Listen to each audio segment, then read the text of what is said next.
Good morning all. എല്ലാ ദിവസവും രാവിലെയുള്ള പ്രീ മാർക്കറ്റ് റിപ്പോർട്ടിലേക്ക് കിടക്കാം. എല്ലാവർക്കും ഈദ് മുബാറക് നേരുന്നു. മാർക്കറ്റിലേക്ക് വരുമ്പോൾ നമ്മൾ മാർക്കറ്റ് ഇന്നലെ ഉണ്ടായിരുന്നില്ല, പക്ഷേ ഗ്ലോബൽ മാർക്കറ്റ് വലിയ വോളറ്റിലിറ്റി ഉണ്ട്. ക്രൂഡ് പ്രൈസ് ഫോൾ ആയിട്ടുണ്ട്. കാരണം ഈ ട്രംപ് പറയുന്നത്, US പറയുന്നത് ഇറാൻ ഒരു 60 ദിവസത്തെ സീസ് ഫയറിൻ്റെ മെമ്മോറണ്ടം ഓഫ് അണ്ടർസ്റ്റാൻഡിങ് സൈൻ ചെയ്യുന്നുണ്ട് എന്നുള്ളതാണ്. പക്ഷേ കൃത്യമായിട്ടുള്ള അപ്ഡേറ്റുകളോ ഉറപ്പുകളോ ഒന്നും തന്നെ വന്നിട്ടില്ല. ഇതിനിടെ ഇറാൻ അവിടെ ദീർഘനാളായിട്ട് കട്ട് ചെയ്ത ഇൻ്റർനെറ്റ് പുനഃസ്ഥാപിക്കുന്നുണ്ട്. അപ്പോൾ അങ്ങനെയുള്ള അപ്ഡേറ്റുകൾ വരുന്നുണ്ട്. ഖത്തറിൻ്റെ ഭാഗത്തുനിന്നുള്ള മധ്യസ്ഥ ഇറാൻ്റെ ഫ്രീസ് ചെയ്ത ഫണ്ടുകൾ റിലീസ് ചെയ്യുന്ന കാര്യങ്ങളെ കുറിച്ചിട്ടുള്ള കാര്യങ്ങളൊക്കെ വരുന്നുണ്ട്. കൺഫേം അല്ല, പക്ഷേ മാർക്കറ്റിൻ്റെ ആ ഒരു ഫിയർ കുറച്ച് കുറഞ്ഞിട്ടുണ്ട്. കാരണം ക്രൂഡ് പ്രൈസ് ഫോൾ ആയിട്ടുണ്ടെന്നുള്ളതാണ് പോസിറ്റീവായിട്ടുള്ള കാര്യം. ഒരു പ്രത്യേകത ഉള്ളത്, ഇന്നലെ ഈ നമ്മുടെ വിപ്രോ US മാർക്കറ്റിൽ ട്രേഡ് ചെയ്യുന്നുണ്ടല്ലോ. വിപ്രോ ഇന്നലെ അവിടെ 20% അപ്പർ സർക്യൂട്ട് പോയിട്ടുണ്ടെന്നുള്ള ന്യൂസ് ഉണ്ട്. പിന്നെ ഇന്ന് ഏഷ്യൻ പെയിൻറ്റിൻ്റെ റിസൾട്ട്, ഇൻഡിഗോയുടെ result, Glenmark pharma, IPCA, Natco pharma, BEML, Inox wind, GM finance, Olectra Greentech തുടങ്ങിയ വമ്പൻ മിഡ് ക്യാപ്പ് കമ്പനീസിൻ്റെ എല്ലാം തന്നെ റിസൾട്ട് വരുന്നുണ്ട്. ഏഷ്യൻ പെയിൻ്റൊക്കെ ലാർജ് ക്യാപ്പ് തന്നെയാണ്, ഇന്ത്യ ഉൾപ്പെടെ. അപ്പോൾ ലാർജ് ക്യാപ്പിൻ്റെയും മിഡ് ക്യാപ്പിൻ്റെ വമ്പന്മാരുടെയും റിസൾട്ട് വരുന്നുണ്ട്. ഗ്ലോബൽ മാർക്കറ്റ് ഒന്ന് നമുക്ക് കണ്ടുവരാം.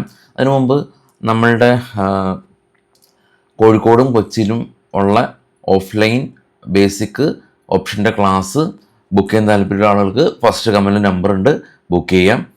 ഗ്ലോബൽ മാർക്കറ്റ് കണ്ടുവരുമ്പോൾ ഏറ്റവും താഴെ നാസ്ഡാക്ക് ഡോയും ഫ്ലാറ്റായിരുന്നു. FTSE, CAC 40 ഫ്രാൻസും യൂറോപ്യൻ മാർക്കറ്റുകളെല്ലാം തന്നെ ഫ്ലാറ്റ് നെഗറ്റീവായ രീതിയിലാണ് ട്രേഡിംഗ് അവസാനിച്ചത്.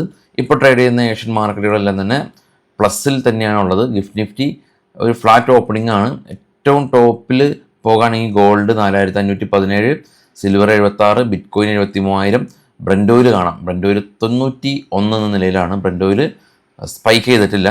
ഇതാണ് US മാർക്കറ്റിൽ ലിസ്റ്റ് ചെയ്ത ഇന്ത്യൻ കമ്പനികൾ. ഇൻഫോസിസ് 2.5%, വിപ്രോ കാണാം 18.5% ശക്തമായൊരു റാലി കണ്ടു.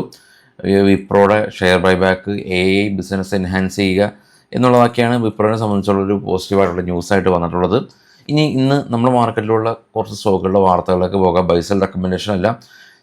സൈഡസ് ലൈഫ്സ് കമ്പനി ഇവരും ഷെയർ ബൈബാക്ക് പ്രഖ്യാപിച്ചിരുന്നു. അപ്പോൾ ഷെയർ ബൈബാക്ക് പ്രഖ്യാപിച്ച രൂപ എന്ന് പറയുന്നത് 1150 രൂപയായിരുന്നു. ഈ പ്രൈസ് വർദ്ധിപ്പിച്ചു, 1260 രൂപയിലേക്ക് വർദ്ധിപ്പിച്ച് എന്നുള്ള ന്യൂസ് ഉണ്ട്.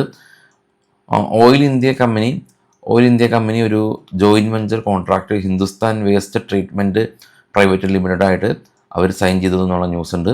അശോക് ലൈലാൻഡ് നെറ്റ് പ്രോഫിറ്റ് 14% ഉയർന്ന് 1291 കോടി രൂപ കരസ്ഥമാക്കി.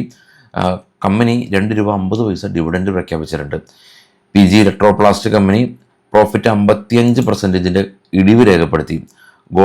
ഗോൾഫ്രൈ ഫിലിപ്പ് ഇന്ത്യ കമ്പനി ഒരു ടൊബാക്കോ കമ്പനിയാണ്. ഇവർ പോളിസെൽറ്റി എന്ന് പറയുന്ന ടൊബാക്കോ കമ്പനിയുടെ ഒരു ജോയിൻറ്റ് വെഞ്ചർ കോൺട്രാക്ട് സൈൻ ചെയ്തു. HG ഇൻഫ്ര എഞ്ചിനീയറിംഗ് കമ്പനി ഇവർക്കൊരു ജാർഖണ്ഡ് നിന്ന് ഒരു ഓർഡർ കിട്ടിയതായിട്ടുള്ള ന്യൂസ് ഉണ്ട്. ഫിസിക്സ് വാല കമ്പനി ഇത്തവണ ലോസാണ്, പക്ഷേ ലോസ് കുറച്ചുകൊണ്ട് വന്നിട്ടുണ്ട്. 74% വരെ കമ്പനിയുടെ ലോസ് കുറച്ചു. കൂടാതെ തന്നെ കമ്പനിയുടെ റവന്യൂ ശക്തമായിട്ട് ഉയർന്നിട്ടുണ്ട്. ടാറ്റ എലക്സി ഇവർ പുതിയ AI സോഫ്റ്റ്വെയർ, ഹെൽത്ത് കെയറിന് വേണ്ടിയിട്ട് ഒരു AI സോഫ്റ്റ്വെയർ ഇവർ ലോഞ്ച് ചെയ്യുന്നുണ്ട് എന്നുള്ള ന്യൂസ്.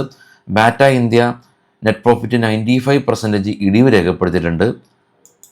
അതായത് 45 കോടി രൂപയിൽ നിന്ന് 2 കോടി രൂപയിലേക്ക് ഇടിഞ്ഞു.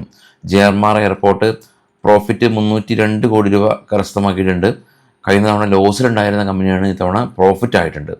BB ഫിൻടെക്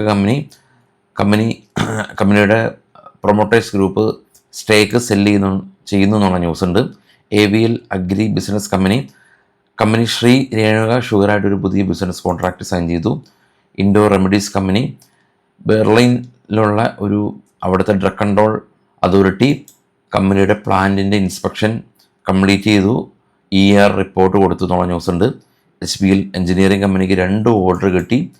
എസ്കോട്ട് കുബൂത്ത കമ്പനി ഇവരുടെ ട്രാക്ടറിൻ്റെ 2 അപ്ഗ്രേഡഡ് ട്രാക്ടർ ഇവർ ലോഞ്ച് ചെയ്തു എന്നുള്ള ന്യൂസാണ് ഇപ്പോൾ ഉള്ളത്. അപ്പോൾ വൈകിട്ട് കാണാം. Thank you all.